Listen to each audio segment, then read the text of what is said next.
बहुत अच्छा लग रहा है आप सब लोगों को देख के, क्योंकि 2016 से मैं उड़ीसा में बहुत बार आया हूँ।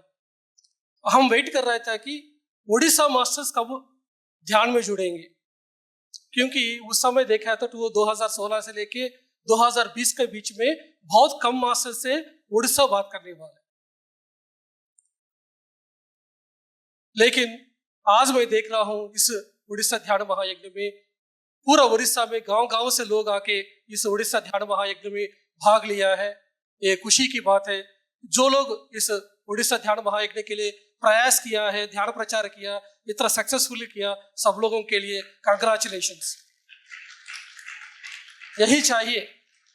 जब तक ध्यान गांव वाले के पास नहीं जाएंगे तो हमारा जो ध्यान प्रचार है वो सक्सेसफुल नहीं है। तो dear friends, dear masters and dear gods, मैं 2007 में ध्यान में आया था। पत्री जी का इस तरह का एक सेशन था, उस सेशन में मैं पहुंच गया था।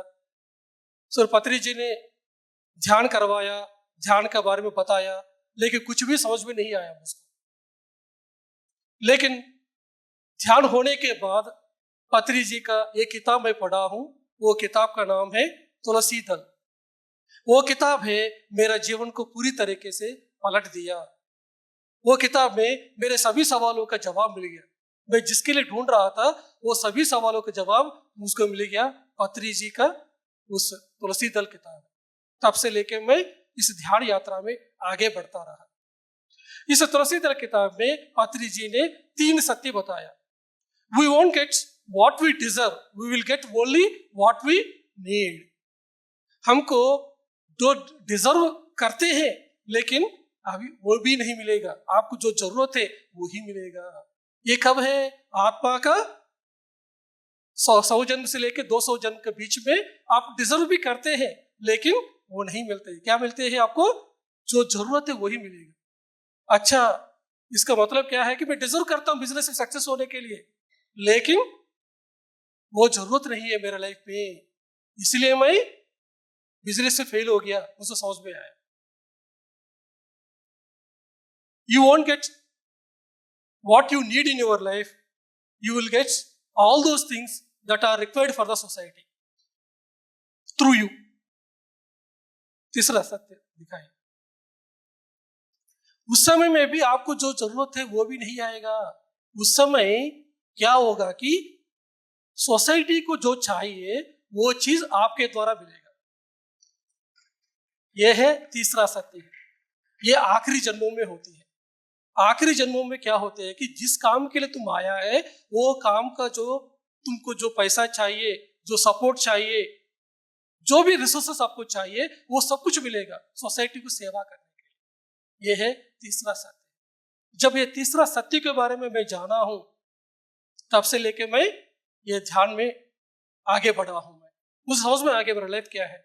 मेरा लाइफ क्या है कि अभी आखिरी जन्मों में है, इस समय में उसको सेवा में जोड़ना है, सबको ध्यान सिखाना है। तो यही है मुझको जाना। We won't get what we need, we will get only those that are needed for the society through us। इस समय में भी आपको जो चाहिए सब कुछ नहीं मिलेगा। अगर आप बुद्धा बनने के लिए आया है तो आपको अमीरी नहीं मिलेगा, प्राइम मिनिस्टर नहीं मिलेगा, क्योंकि बुद्धा बनने के लिए आया है। अगर प्राइम मिनिस्टर के लिए आया है तो क्या होगा? फिर आपको प्राइम मिनिस्टर के लायक का सिचुएशन आपका लाइफ में आएगा, बुद्धा का लायक का नहीं आएगा। अगर संगीतकार बनने के लिए आया है आप धरती में, उस समय क्या होगा? संगीतकार बनने का सिचुएशन आपका लाइफ में आएगा। वो चीज आपको दिया जाएंगे जिसके द्वारा संगीत दुनिया को आप दे सकते हैं। यह है पत्री जी ने हमको ये 3 सत्य बताया। तो आप सब लोग हैं, पत्री जी का सभी किताबें पढ़ना चाहिए। स्पिरिचुअलिटी में टोटल फाउंडेशन है ब्रह्मर्षि पितामह पत्री जी का बुक्स है। मुझको बहुत कुछ दिनों से कुछ लोग सवाल पूछ रहे, सर हम सब प्रोग्राम में जा रहे हैं सर, कोई सर आके स्पिरिचुअल टैबलेट बताएंगे, कोई आके घोड़ा कैसा बताएंगे, कोई आके लाइट वर्कर्स बताएंगे, हमको कंफ्यूजन हो रहा है सर। एक एक मास्टर, एक एक सीनियर मास्टर आके एक एक चीज बता के जा रहा है। लेकिन हमको क्या फॉलो करना समझ में नहीं आ रहा बोल रहे। ये हमारा ऑर्गेनाइजेशन में है। और बाहर भी गए तो बाहर के लोग बताते हैं कि एक ऑर्गेनाइजेशन में रहेंगे तो हमको क्लैरिटी मिल रहा है, लेकिन ब्रह्म कुमारी तो एक सिखाते हैं, आर्ट ऑफ लिंक वाले एक सिखाते हैं, और बुद्धा तो शून्य कहते हैं, भगवान ही नहीं कहते हैं। रमन महर्षि के पास जाएंगे तो ध्यान का कोई मेथड ही नहीं कहते हैं। जीटी कृष्ण होते बताएंगे तो ध्यान का मेथड कोई जरूरत नहीं कहते हैं। ओशो के पास जाएंगे तो ऐसा कहते हैं। ऐसा क्या है सर, मुझको समझ में नहीं आ रहा है, क्या फॉलो करूं क्या नहीं फॉलो करूं। ये सवाल आपका भी आते हैं कि नहीं? कभी कंफ्यूजन में आते हैं कि नहीं? कभी भगवत गीता भी सुनेंगे, जयदयाल गोयंका जी का सुनेंगे, एक जैसा लगेगा। एक इस्कॉन वाले का, प्रभुपादा का सुनेंगे, एक जैसा लगेगा, है कि नहीं? एक एक गुरु को एक एक जैसा प्रवचन बता रहे हैं। हमको कंफ्यूजन हो रहा है सर भगवत गीता का क्या करना चाहिए, क्या फॉलो करना चाहिए। ये सभी सवाल आते हैं कि नहीं आपको? क्यों आते हैं? क्योंकि इसका जवाब है ब्रह्मर्षि पितामह पत्री जी ने दिया। वो क्या है कि 4 चीज होते हैं। वो क्या है कि श्रवण करना, मनन करना, निधिध्यासना, साक्षात्कार। क्या होते हैं? 4 चीज होते हैं। क्या क्या है? श्रवण करना, मनन करना, निधिध्यासना, साक्षात्कार। श्रवण करना दैट मीन्स क्या है कि सुनना है। जो भी स्टेज में आके बताएंगे सबका सुनना है हमको। ये सभी काम सब लोग कर रहे हैं। जो भी बुक्स बताया वो सभी बुक्स पढ़ते हैं, श्रवण भी कर रहे हैं। लेकिन घर में जाने के बाद ये प्रोग्राम बहुत अच्छा है, इतना अच्छा बताया प्रेमनाथ सर ने, रागिनी मैडम इतना अच्छा बताया, सोचेंगे। लेकिन घर में जाने के बाद हम क्या करते हैं? मनन नहीं करते। जहां मनन नहीं करते हैं उसी जगह पे आपको ये कंफ्यूजन आते हैं। आपको क्या करना चाहिए? श्रवण के बाद मनन करना चाहिए। घर में जाने के बाद आपको सोचना चाहिए प्रेमनाथ सर ने क्या बताया, रागिनी मैडम ने क्या बताया, डॉक्टर जीके सर ने क्या बताया, हमारा घोड़ा केशा का मास्टर आया उन्होंने क्या बताया, रामराजू सर आया उन्होंने क्या बताया, वो लोग कौन है सत्य के बारे में बताया, कौन है सभी सत्य बताया। लेकिन सत्य में भी सब लोग डिफरेंट एंगल्स में कैसे बताया है, कैसे अडॉप्ट करना चाहिए मुझको, अभी मुझको कौन सा फॉलो करना चाहिए। ये सभी आपके पास ये बुद्धि होना चाहिए कि आपको क्या चूज करना चाहिए, क्या लेना है क्या नहीं लेना है। ये आते हैं किसमें आते हैं? मनन। सब लोग श्रवण करते हैं, पीएमसी हिंदी चैनल सब लोग देख रहे हैं, उसमें सभी का स्वाध्याय सुन रहे हैं, सभी का अनुभव सुन रहे हैं, लेकिन उसके बाद मनन नहीं करते हैं।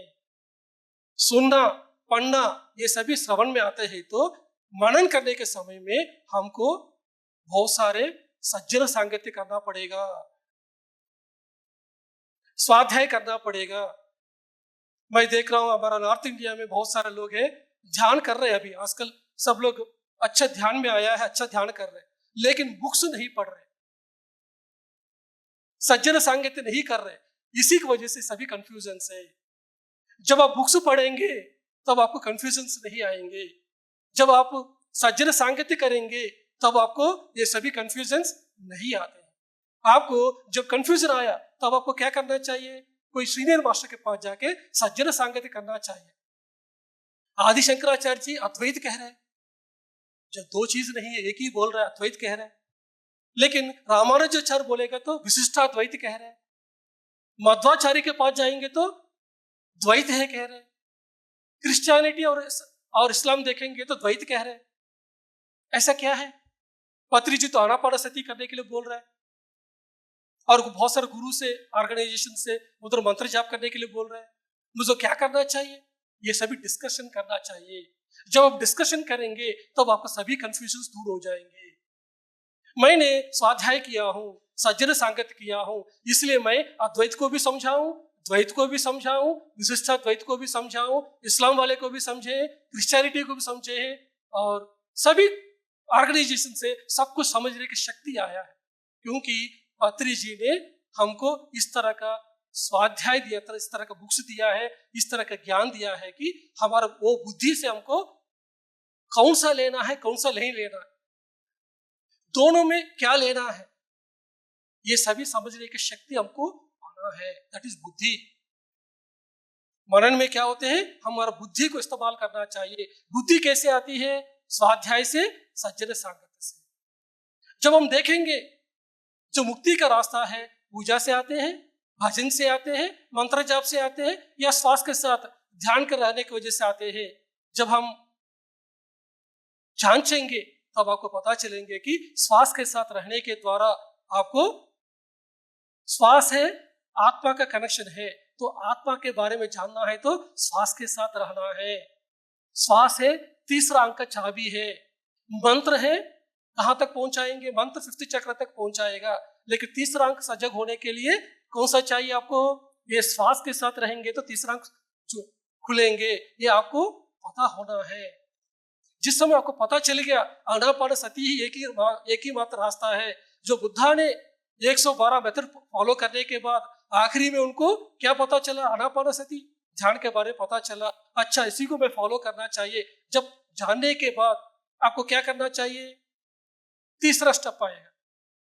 वो तीसरा स्टेप क्या है, निधिध्यासना, दैट मींस अभ्यास।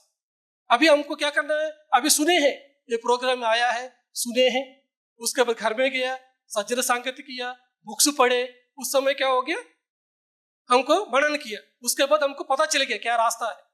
थियरिटिकली पता चल गया कि जो ब्रह्मर्षि पितामह पत्री जी जो बताया वो सब कुछ रास्ता सही है। पत्री जी ने तुलसी दल किताब में फर्स्ट इंट्रोडक्शन में बताया अद्वैत के बारे में, द्वैत के बारे में, शिरडी साईं बाबा के बारे में, लॉर्ड बालाजी के बारे में, इस्लाम के बारे में सब कुछ बताया उन्होंने।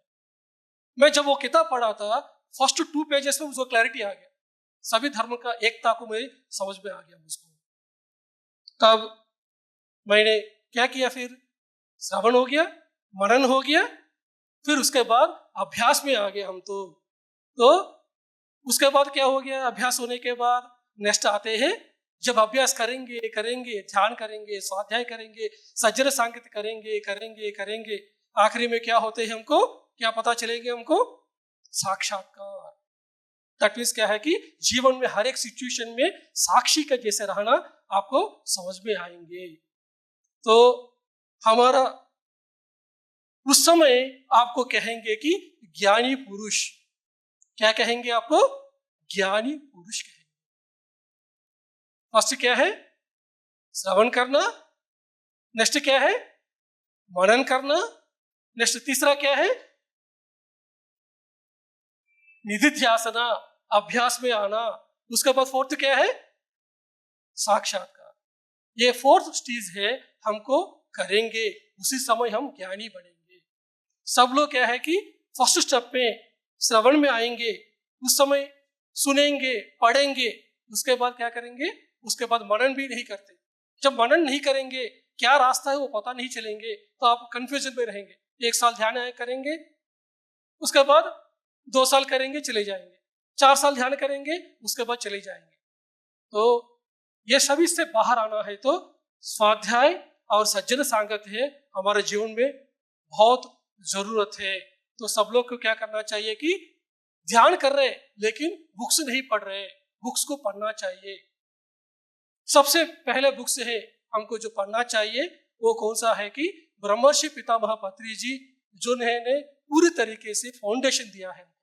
तुलसी दल 1, तुलसी दल 2, मुक्ति मार्ग, वाक क्षेत्र, योग परंपरा, ये सभी जो उनका पूरा बुक्स है 30 रुपया में आते हैं, एक कॉन्सेप्ट 30 रुपया है, वो सभी बुक्स लेके पढ़ना चाहिए। जब मैं आया था 2007 में ध्यान में, उस समय मैंने पत्री जी का सभी कैसेट सुने थे। उस समय कैसेट्स थे 2007 में 80 कैसेट्स में लिया था, उस समय सभी को मैं सुनता था। इसी की वजह से वो फाउंडेशन क्लियर हो गया। इसकी वजह से हम तो 18 साल से ध्यान प्रचार करते रहे, इस रास्ते में जुड़े रहे, क्योंकि क्या सत्य है क्या सत्य नहीं है ये हमको पता चला है। ठीक है, तो क्या क्या है, क्या करना है, फर्स्ट क्या है, श्रवण करना, मनन करना, निधिध्यासना, साक्षात्कार, ये 4 चीजें हमको अडॉप्ट करना है। चाहत ही दुख का कारण है। हम सब लोग मैनिफेस्टेशन वर्कशॉप्स में जाते हैं, लॉ ऑफ अट्रैक्शन वर्कशॉप्स में जाते हैं, बहुत सारा इच्छा मांगते हैं, बहुत सारी चीज पाने के लिए कोशिश करते हैं, लेकिन इसका वजह से आपके जीवन में दुख आते हैं। चाहना नहीं है। सक्सेस जो पाते हैं, सक्सेस के लिए जो पीछे पड़े हैं, दुखी होते हैं, क्योंकि उसका कारण मैं भी सक्सेस के पीछे पड़ा था, लेकिन वो हमको दुख दे आते हैं। लेकिन मांगना है तो क्या करना है? दूसरों के लिए मांगना है। इच्छा रखना है तो दूसरों के लिए इच्छा रखना है। यही पत्री जी हमको कह रहे हैं। तो आपको चाहिए तो मुझको ध्यान बढ़िया सा करना है। हर जगह मैं पिरामिड को लेके आऊंगा, मैं शाकाहार रैली से लेके आऊंगा। यही है गौतम बुद्धा ने हमको बताया है कि तृष्णा ही दुख का कारण है। उन्होंने 6 साल ध्यान कर आखिरी में क्या पता चला है कि दुख का कारण आपका इच्छाएं है। तृष्णा, जरूरत से ज्यादा पूछना। जरूरत पूरा करना अच्छा बात है, लेकिन जरूरत से ज्यादा इच्छा रखेंगे तो वो दुख का कारण होते हैं। दुनियादारी में सभी इच्छा है मिडिल पाथ में जरूरत तक होना है, लेकिन स्पिरिचुअलिटी में इच्छा ज्यादा होना है।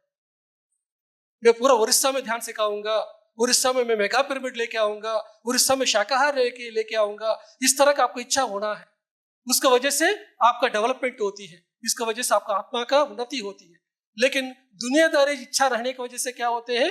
आपका दुख का कारण बन जाते हैं। हर एक इच्छा आपको दुख का कारण होती है। इसलिए तृष्णा ही दुख का कारण है। ये तृष्णा आया कहां से है? ये तृष्णा का कारण है अविद्या। अविद्या का कारण क्या है? आप पढ़ाई नहीं किया। कौन सा पढ़ाई नहीं किया? आत्मा का पढ़ाई नहीं किया, आत्मा ज्ञान नहीं है। दुनियादारी का पढ़ाई किया, एमएससी किया, एमटेक किया, बीएससी किया, सब कुछ किया, लेकिन आपके बारे में पढ़ाई नहीं किया। यही अविद्या है। जब ये अविद्या कैसे दूर हो जाएंगे? अष्टांग मार्ग के द्वारा। दैट मींस राइट मेडिटेशन, स्वाध्याय, सज्जन सांगत, जो ये सभी करेंगे तभी हमारे जीवन में क्या मांगना है क्या नहीं मांगना है पता चलेंगे हमको। भस्मासुर है, खूब ध्यान किया, लेकिन क्या मांगना उसको पता नहीं है। ध्यान किया, ध्यान करेंगे तो ऊर्जा आएगा, लेकिन आप स्वाध्याय सज्जन संगत नहीं करेंगे तो क्या होते हैं कि आपको क्या मांगना है क्या नहीं मांगना है, ऊर्जा को कहाँ यूटिलाइज करेंगे आपको पता नहीं चलेंगे। भस्मासुर ने क्या मांगा? आप जो मांगेंगे ध्यान में सब कुछ आपको मिल जाएगा। ध्यान में बैठे कुछ भी मांगो, शिव जी आएंगे तथास्तु बोल के जाएंगे। कुछ भी मांगो सब कुछ दे देंगे। भस्मासुर ने क्या मांगा शिव जी को? मैं किसी के सर के ऊपर में हाथ रखूंगा वो नाश होना है, तथास्तु बोल के गया। इसका वजह से क्या हो गया? खुद का नाश हो गया। क्या मांगना उसको पता नहीं चला।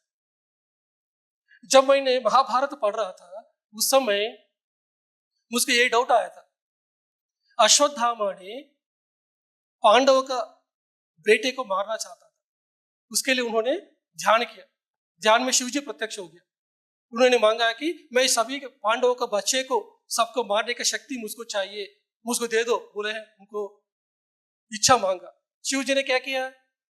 ये गलत है, ऐसा नहीं मारना है, ऐसा बोला है क्या? उन्होंने क्या किया? तुम ध्यान किया, ध्यान करेंगे तो क्या होगा?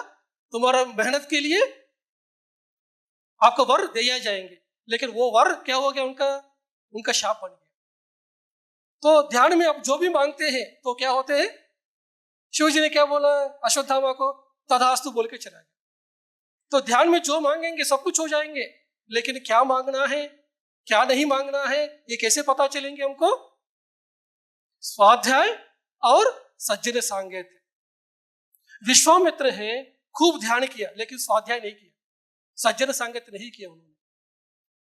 लेकिन वशिष्ठ है, उन्होंने ध्यान भी किया, स्वाध्याय भी किया, सज्जन सांगत भी किया। विश्वामित्र खूब ध्यान किया, वो उस ऊर्जा को क्या करना चाहे उसको समझ में नहीं आया। जब वशिष्ठ के पास पहुंच गया, वशिष्ठ के पास जो ज्ञान को देख के उनका अंदर जलसी आ गया। उनको मारने के लिए कोशिश किया, कामधेनु को उठा के लेके गया उन्होंने, लेकिन वशिष्ठ का जो सेना है उनका सभी सेना को हरा के वापस लेके आया कामधेनु। फिर गुस्सा आ गया विश्वामित्र को। फिर उन्होंने क्या किया कि वशिष्ठ के 100 बेटे हैं, 100 बेटे को फिर सर कटवा दिया। इतना होने के बाद भी वशिष्ठ ने क्या किया, उन्होंने उनके जीवन में दुख नहीं आया। ये सभी कार्य कारण संबंध है, उन्होंने चुपचाप रहे वशिष्ठ। क्यों? लेकिन और गुस्सा आ गया विश्वामित्र को, मैं कितना भी करूं लेकिन वशिष्ठ कुछ हिल नहीं रहा है, वो स्थित प्रज्ञता में बैठे हैं और मैं क्या कर सकता हूं। इसका मतलब क्या है कि वशिष्ठ के पास और ध्यान है, और स्वाध्याय है, और साजन सांगत है, मैं भी और ध्यान करना है। फिर उन्होंने क्या किया, फिर और ध्यान किया, और ध्यान करने के बाद क्या हुआ कि एक बंदा उनके पास पहुंच गया, वशिष्ठ के पास पहुंच गया। स्वामी जी, मुझको आपको जितना चाहे उतना पैसा दे दूंगा, मुझको स्वर्ग में जगह चाहिए बोला। वशिष्ठ बोले ऐसा नहीं होते है, तुम खुद ध्यान करना पड़ेगा तभी तुमको मुक्ति मिलेगा, मैं कुछ नहीं कर सकता बोला। वही बंदा फिर विश्वामित्र के पास पहुंच गया। विश्वामित्र के पास पहुंच के बताया कि वो जो वशिष्ठ के पास गया था, उन्होंने बोला है कि स्वर्ग में जगह नहीं देंगे बोला, आप कर सकते बोला। वो नहीं कर सकता तो क्या, मैं करवा सकता हूँ, मेरे पास इतना ऊर्जा है तो मैंने क्यों करवा सकता हूँ। फिर उन्होंने क्या किया, वो बंदे को अपना ऊर्जा देके स्वर्ग में भेज दिया। लेकिन स्वर्ग में इंद्र ने उनको रोक दिया, नहीं आपको बिना ध्यान का आप इधर एंटर नहीं कर सकते, वापस भेज दिया। फिर उन्होंने क्या किया, फिर विश्वामित्र ने नहीं मैं त्रिशंकु स्वर्ग क्रिएट करूंगा, उनका अपना पूरा ध्यान के एनर्जी से क्या किया, स्वर्ग क्रिएट किया, त्रिशंकु स्वर्ग, उसको उसमें बंदे को भेज दिया। इसने उन्होंने क्या किया, जितना भी ध्यान किया उन्होंने 1000 साल का, वो सभी एनर्जीज को किसके लिए वेस्ट, पूरा वेस्ट कर दिया। क्योंकि ध्यान किया है लेकिन स्वाध्याय नहीं किया, सज्जन सांगत्य नहीं किया, इसी की वजह से क्या हो गया, वो उसको पूरा ऊर्जा को खो बैठे हैं। इसलिए हमको क्या करना चाहिए, हमको स्वाध्याय और सज्जन सांगत्य ध्यान के साथ रहना इसलिए बहुत इंपॉर्टेंट है। 100 में हम देखेंगे तो ध्यान के लिए 30 मार्क्स दे सकते हैं, तो स्वाध्याय के लिए 30 मार्क्स दे सकते हैं, तो 40 मार्क्स है सज्जन सांगत्य के लिए हमको देना है। सज्जन सांगत्य अभी क्या हो रहा है इधर उड़ीसा ध्यान महायज्ञ में, हम सब लोग सज्जन सांगत्य कर रहे, सभी मास्टर के साथ डिस्कशन कर रहे, सबसे मिल रहे, बहुत सारे बातें सुन रहे। ये 3 दिन में कितना डेवलपमेंट है हमारा। अगर हम 1 साल घर में बैठना, 3 दिन इधर रहना, कितना डिफरेंसेस है। क्योंकि ये 3 दिन में क्या हो रहा है, सज्जन सांगत्य हो रही है। जायतो विषयान पुंसः संगस्तेसोपजायते, जो व्यक्ति विषयों पर आसक्ति दिखाते हैं वो व्यक्ति को क्या होते हैं कि उसी पर इच्छा जागृत होती है। हाँ, मेरा पड़ोस ने एक बिल्डिंग बनाया, मुझको भी 2 बिल्डिंग चाहिए, उसके पास 1 कार आया, मुझको 2 कार होना चाहिए। ये सभी क्या होगा, उसका वजह से आसक्ति आया, मुझको कैसे भी घर बनाना है। आपके पास पैसा कितना 5 लाख ही है, लेकिन मैं लोन ले लूंगा, 1 करोड़ का लोन ले लूंगा, उसको आप चुकेंगे कि नहीं है इसके बारे में आइडिया नहीं है, लेकिन उसको बनाना ही बनाना है। तो उस समय क्या होगा, आपको वो इच्छा जब जागृत हो जाएंगे, उसका इच्छा के पीछे पड़े रहेंगे, तो क्या होगा, अगर वो इच्छा पूरा नहीं हुआ, वो इच्छा ही क्या होगा, आपको क्रोध के रूप में बदलेंगे। क्रोधात् भवति सम्मोह, सम्मोह स्मृति विभ्रमः, स्मृति भ्रंशा बुद्धिनाशो, बुद्धिनाश प्रणश्यति। इस क्रोध के वजह से क्या होते हैं कि आपको मोह आएगा। जब इच्छा पूरा नहीं हुआ उस समय आपके जीवन में क्रोध आएगा। इच्छा पूरा हो गया तो क्या होते हैं, लोभ आएगा। हाँ, ये पैसा को इकट्ठा करके रखना, मेरा पीढ़ी पीढ़ी तक उसको पैसा रखना चाहिए। उसके बाद क्या होगा, मोह आएगा, वो नहीं है तो मैं नहीं रहूंगा, ये घर नहीं है तो मैं नहीं रहूंगा। ये जो मोह है वो आपके जीवन में आएगा। उसके बाद जो इच्छा पूरा किया है, अगर आपका इच्छा पूरा नहीं हुआ, दूसरा बंदे ने इच्छा पूरा किया, उस पर आपको फिर क्या होगा, ईर्ष्या आएगा। तो इसका वजह से क्या हुआ, आपका जीवन में पूरी तरीके से आपका जो क्रोध के वजह से आपका पूरी तरीके से स्मृति है, आपका मेमोरी पावर चले जाएगा। जब आपका पूरा मेमोरी पावर चले जाएगा तो अब क्या होते हैं कि आपका बुद्धि का नाश हो जाएगा। जब आपका बुद्धि का नाश हो गया, यही मौत है। शरीर मौत हो गया तो वो मौत नहीं है, क्योंकि मौत होते ही नहीं है। शरीर का मौत होती है लेकिन आपका मौत नहीं होते। लेकिन मौत किसका है, जब आपका बुद्धि का नाश हो जाएगा तब वही है मौत है। इसलिए क्या है कि इच्छा है, जो भौतिक जीवन में जो इच्छा है, ये इच्छाएं है आपको दुख का कारण बन जाएंगे, लेकिन आध्यात्मिक इच्छाएं है आपको आगे लेके जाते हैं। इसलिए आध्यात्मिकता में आने के बाद हमको आपका जो फिजिकल लाइफ पे जो भी इच्छाएं है, इसको मिनिमम रखते हुए स्पिरिचुअलिटी में इच्छाएं रखिए। मैं किताब लिखूंगा, मेरे द्वारा 1000 लोग एटलीस्ट ज्ञानी बनना चाहिए, मेरे द्वारा 1 करोड़ लोग मैं ध्यान सिखाऊंगा, मैं पिरामिड बढ़ा दूंगा, मैं शाकाहार रैलीज करवा दूंगा। इस तरह की इच्छाएं हैं आपको आध्यात्मिकता में आगे लेके जाएंगी। तो फ्रेंड्स, यही है आज ब्रह्मर्षि पितामह पत्री जी का जो वीडियो है, इसको बार बार सुनिए ताकि पत्री जी क्या मैसेज हमको देना है हमको समझाएंगे। आपको जीवन में जो चाहिए आपका सोल प्लान के हिसाब से आते हैं, लेकिन आपका सोल प्लान क्या है पहले जानना है। बिना सोल प्लान जानते हुए आप किसी के पीछे पड़ेंगे तो क्या होगा, आपको वो मिलेगा लेकिन दुख का कारण बन जाएंगे। ओके, इतना कहते हुए thank you very much for giving this opportunity. PMC Hindi बदले जी